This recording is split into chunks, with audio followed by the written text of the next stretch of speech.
El libro de Jueces está llegando a un fin trágico. La nación de Israel está espiritual y moralmente a la deriva.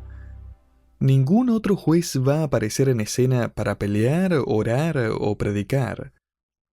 No es de sorprenderse entonces que este libro termina con historias trágicas de desobediencia, superstición, inmoralidad, asesinato, robo y eventualmente una guerra civil.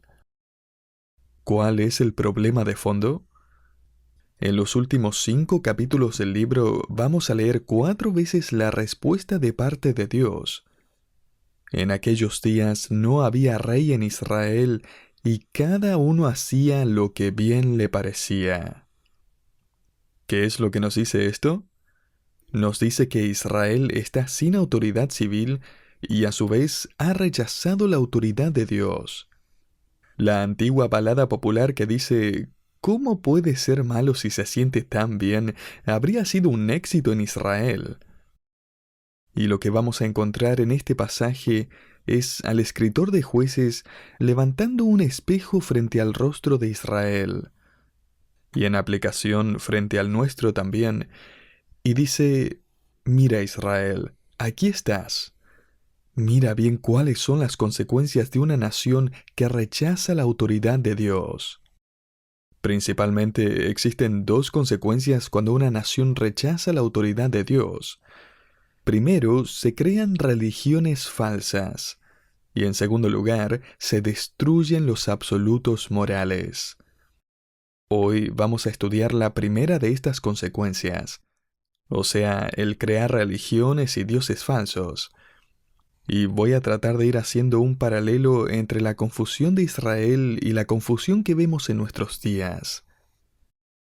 En nuestro próximo programa, mientras concluimos nuestro estudio de este libro, vamos a tratar con la segunda consecuencia, que tiene que ver con los absolutos morales.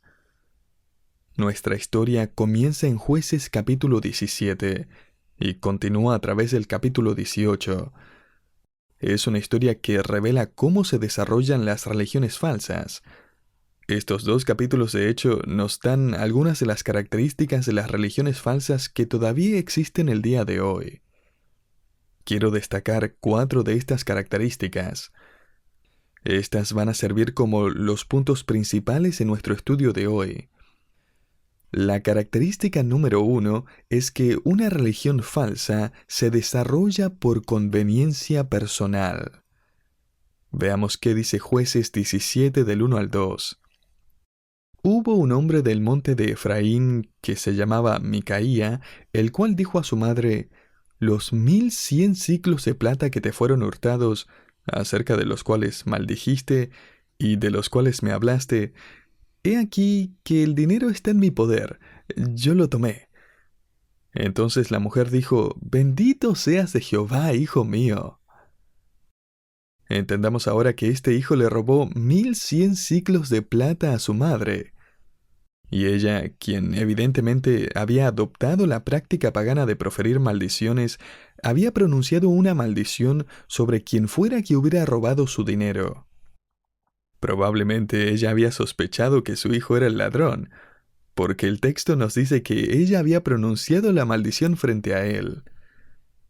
Y la maldición funcionó. Miremos Jueces 17:3. Él devolvió los 1100 siclos de plata a su madre. Y su madre dijo, «En verdad he dedicado el dinero a Jehová por mi hijo, para hacer una imagen de talla y una de fundición». Esta es una madre judía que está metida en la idolatría. Veamos qué es lo que hace después en Jueces 17:4. Mas él devolvió el dinero a su madre y tomó su madre 200 siclos de plata y los dio al fundidor, quien hizo de ellos una imagen de talla y una de fundición. Así que esta madre ni siquiera está dando lo que dijo que iba a dar. Ella bendice a Dios por la confesión de su hijo deshonesto, promete dedicar el dinero a Dios, usa el dinero para hacer ídolos en el nombre de Dios, y luego actúa fraudulentamente al usar solo 200 de las 1100 piezas de plata. Esta falsa religión se fundó en fraude por una madre que le pareció mucho más conveniente quedarse con 900 piezas de las 1100 que había prometido. Esta es una demostración que Israel estaba entregada a la idolatría. ¿Por qué? Porque siempre ha sido más fácil crear un Dios a nuestra conveniencia que servir al Dios vivo y verdadero. ¿Por qué preocuparnos de viajar a Silo cuando podemos adorar en nuestro propio santuario hecho en casa? Es mucho más conveniente. Las religiones falsas son populares porque no demandan nada más de lo que el seguidor está dispuesto a entregar. Las religiones falsas son igualmente populares el día de hoy. El anfitrión de un programa de televisión dijo lo siguiente acerca de la religión en nuestros días. Hay algunas personas que piensan que la religión es como un interruptor de luz. Uno puede encenderlo o apagarlo cuando necesita. La mayoría de las personas tienen algún tipo de religión. Al menos saben de qué iglesias mantenerse alejados.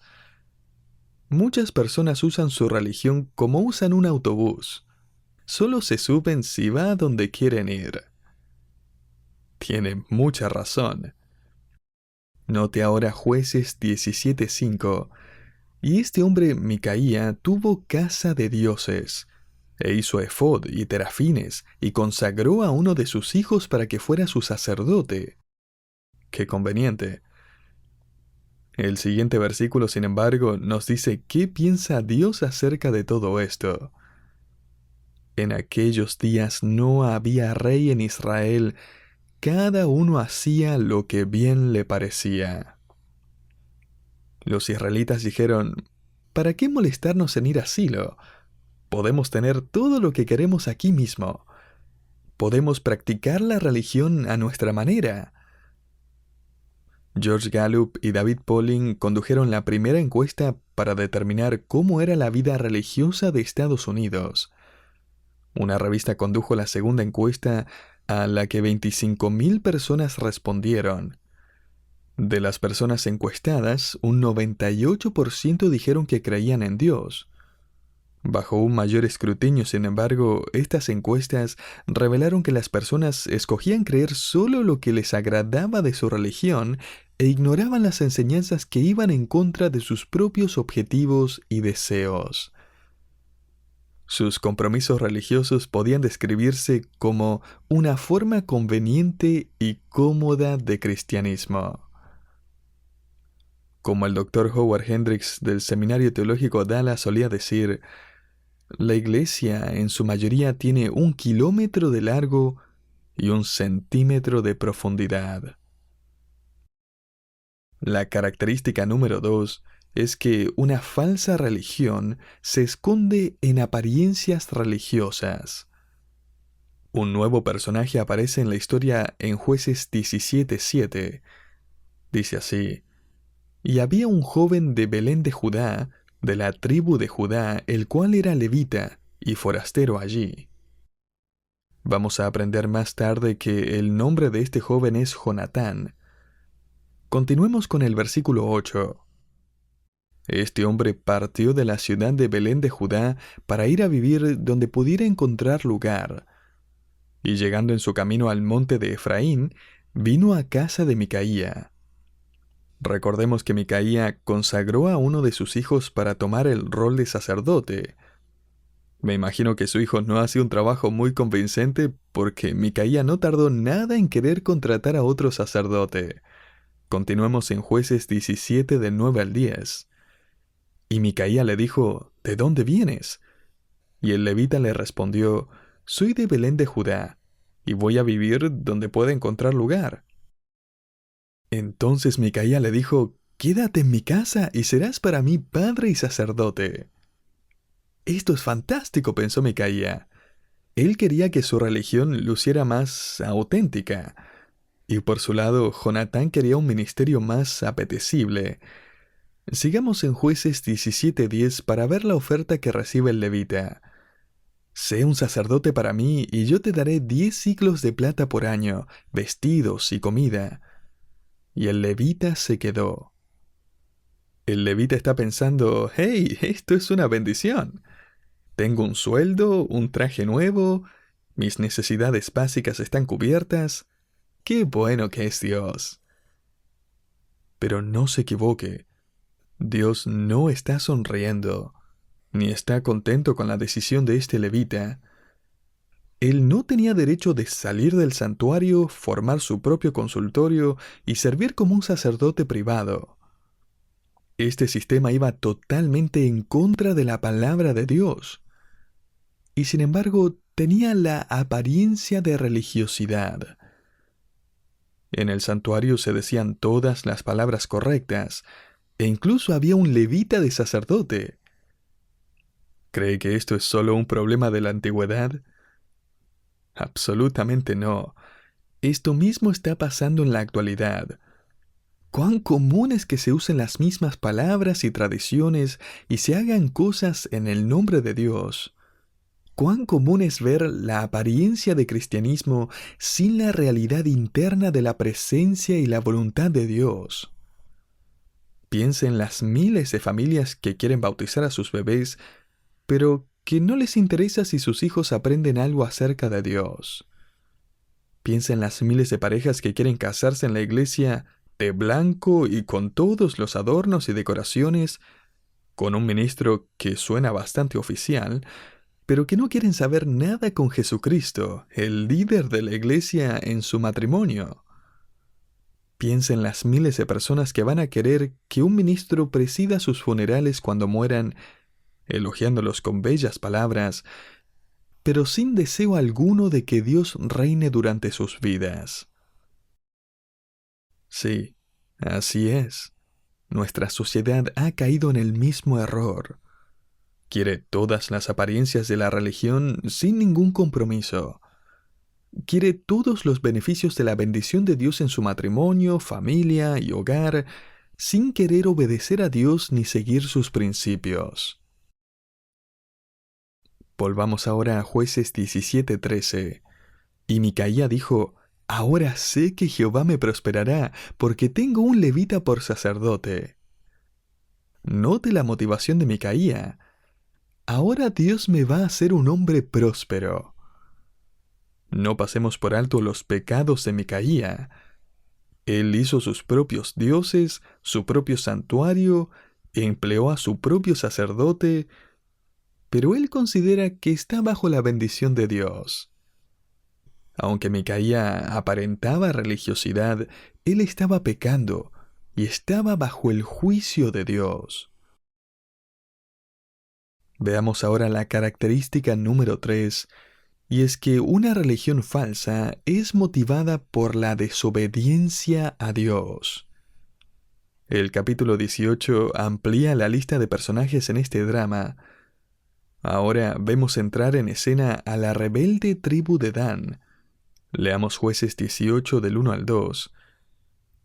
En aquellos días no había rey en Israel, y en aquellos días la tribu de Dan buscaba posesión para sí donde habitar, porque hasta entonces no había tenido posesión entre las tribus de Israel.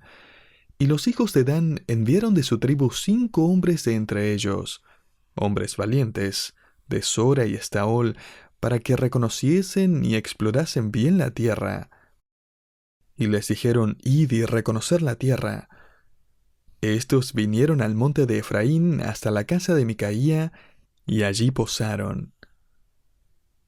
Superficialmente, pareciera que Dan está buscando poseer su herencia. Sin embargo, esto revela cuál era su punto de vista.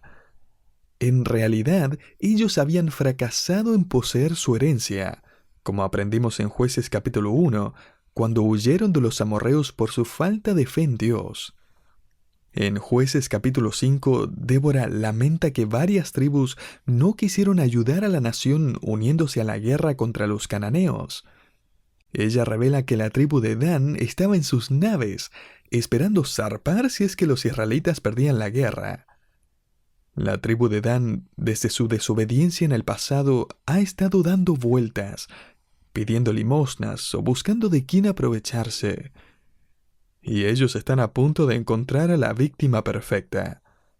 Continuamos en Jueces 18 del 3 al 4. Cuando estaban cerca de la casa de Micaía, reconocieron la voz del joven levita, y llegando allá le dijeron: ¿Quién te ha traído acá? ¿Y qué haces aquí? ¿Y qué tienes tú por aquí? Y él les respondió: De esta y de esta manera ha hecho conmigo Micaía, y me ha tomado para que sea su sacerdote. Continuamos en Jueces 18 del 5 al 6. Y ellos le dijeron: Pregunta pues ahora a Dios para que sepamos si ha de prosperar este viaje que hacemos. Y el sacerdote les respondió: Id en paz, delante de Jehová está vuestro camino en que andáis. Por supuesto que el sacerdote les iba a dar esa respuesta. Él va a decir lo que sea que su audiencia quiera escuchar. El problema es que Dan sí prospera. Ellos ganan la batalla y en el proceso, imagine quién gana credibilidad. Este sacerdote falso. Si este sacerdote hubiera sido un sacerdote de verdad, él habría reprendido a la tribu de Dan por su rebelión y sus malas obras.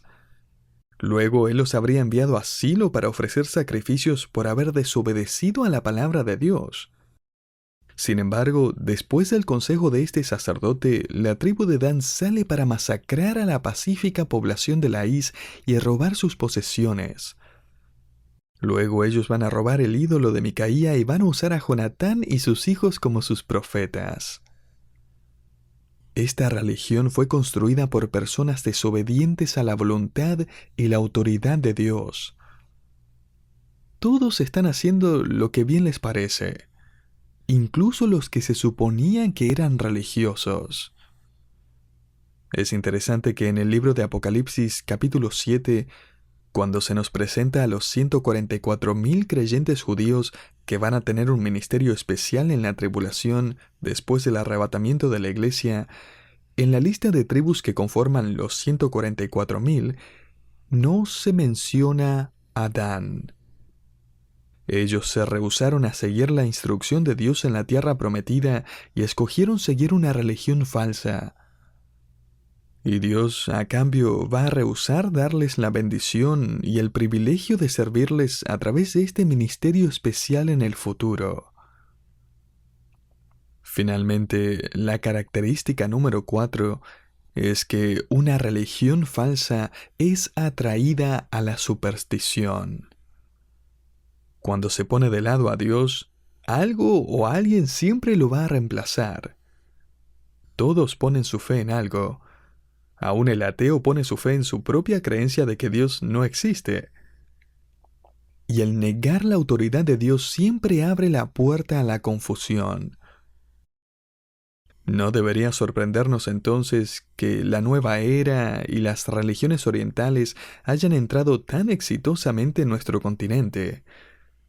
El doctor Andrew Greeley de la Universidad de Chicago concluyó, basado en los resultados de una encuesta, que el 67% de los estadounidenses ahora creen en lo sobrenatural, el 29% cree en la reencarnación y un 42% cree que ha estado en contacto con un muerto. No hay duda de que nuestra generación ha incorporado estas creencias. Quizás el aspecto más popular de la religión oriental es el yoga, que en hindú significa enyugar o unir, y tradicionalmente se usa para unirse con los espíritus al vaciar la mente. Se la ha promocionado a nuestra generación espiritualmente confundida simplemente como una forma de relajarse y aumentar la productividad. Se han gastado millones de dólares en terapias de meditación, autohipnosis, visualización y otras técnicas sacadas de la nueva era. Hace poco, 2 profesionales se me acercaron para contarme que en su trabajo o compañía les han requerido que asistan a charlas donde se enseñaban nada menos que las creencias de la nueva era. Uno de ellos, que es una enfermera, me contó de una sesión a la que tuvo que asistir llamada toque terapéutico. El toque terapéutico tiene sus raíces en supersticiones orientales. Me pareció interesante que el encargado de la charla empezó diciendo: el toque terapéutico no contradice el cristianismo. Hoy, millones de personas han creído, en distintos grados, la misma mentira que creyó la tribu de Dan, Micaía y el levita. La mentira de que uno puede encontrar satisfacción y dirección no en negar o ignorar a Dios, sino en redefinir quién es Dios y el mundo espiritual. Volvamos a Jueces 18 del 18 al 20. Entrando pues aquellos, esto es, los guerreros de Dan, en la casa de Micaía, tomaron la imagen de talla y el efod, los terafines y la imagen de fundición. Y el sacerdote les dijo, ¿qué hacéis vosotros? Y ellos le respondieron, calla, pon tu mano sobre tu boca y vente con nosotros, para que seas nuestro padre y sacerdote. Es mejor que seas tú sacerdote en casa de un solo hombre que de una tribu y familia de Israel. Y se alegró el corazón del sacerdote, el cual tomó el efod y los terafines y la imagen y se fue en medio del pueblo. Así que además de sacerdote de una religión falsa, ahora también es ladrón. Saltémonos al versículo 30. Y los hijos de Dan levantaron para sí la imagen de talla, y Jonatán, hijo de Gersón, hijo de Moisés. Él y sus hijos fueron sacerdotes en la tribu de Dan hasta el día del cautiverio de la tierra. Aquí descubrimos el sorprendente detalle de que este sacerdote que se va con el mayor postor es el nieto de Moisés. Continuemos en el versículo 31. Así tuvieron levantada entre ellos la imagen de talla que Micaía había hecho todo el tiempo que la casa de Dios estuvo en Silo. La última frase en este versículo enfatiza una vez más que ellos habían rechazado la adoración verdadera. Ellos habían hecho sus propios dioses. ¿Por qué? Porque ellos saben que necesitan dirección de algún lado, y ellos creen que pueden recibirla de otro lado. Debería sorprendernos que 1 de cada 3 personas que lee el diario consulta su horóscopo cada día. Desde las autoridades del país hasta el ciudadano más común, todos buscan guía y dirección de alguna parte. Un evangelista cristiano escribió, en 1956 compré una enciclopedia y hace poco busqué la sección en astrología y el artículo concluía de la siguiente manera. Sin embargo, la astrología aún florece en Asia y África y es un medio de vida para muchos charlatanes que se aprovechan de los ignorantes. Un escritor de la revista Times escribió, el cristiano que cree en la providencia divina está sentenciado a rechazar la idea de que los movimientos de las estrellas y los planetas gobiernan las actividades del ser humano. ¿Cómo puede ser que un incrédulo pueda verlo tan claramente y el mundo religioso no? Otro tema completamente distinto es la visualización. O sea, si lo puede visualizar en su mente, entonces lo puede tener. Muchísimos líderes religiosos han escrito libros acerca de esto. ¿Qué es lo que está pasando? Bueno, las personas han rechazado la autoridad de Dios y su palabra, y esto les ha llevado a una confusión espiritual. Hay mucho más que decir acerca de este tema, así que si le gustaría aprender más, quizás quiera escuchar nuestra serie acerca de la nueva era. La puede encontrar gratuitamente en nuestra página web. Una famosa actriz, cuya incursión en el mundo de la nueva era la ha llevado a creer que es una diosa, estaba un día en la televisión promoviendo la nueva era, y mientras invitaba a los televidentes a probar las prácticas de la nueva era, ella miró a la cámara y le preguntó a la audiencia, ¿qué tiene que perder? La respuesta es, todo. Permítame darle un par de conclusiones a partir de lo que hemos aprendido el día de hoy. Primero, es posible que aquellos que usan un vocabulario espiritual no necesariamente lo guíen a un andar espiritual.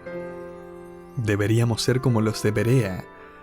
Cuando Pablo o cualquier otra persona les predicaba, ellos examinaban las Escrituras para ver si las cosas que decían eran ciertas. Hechos 17 del 10 al 11.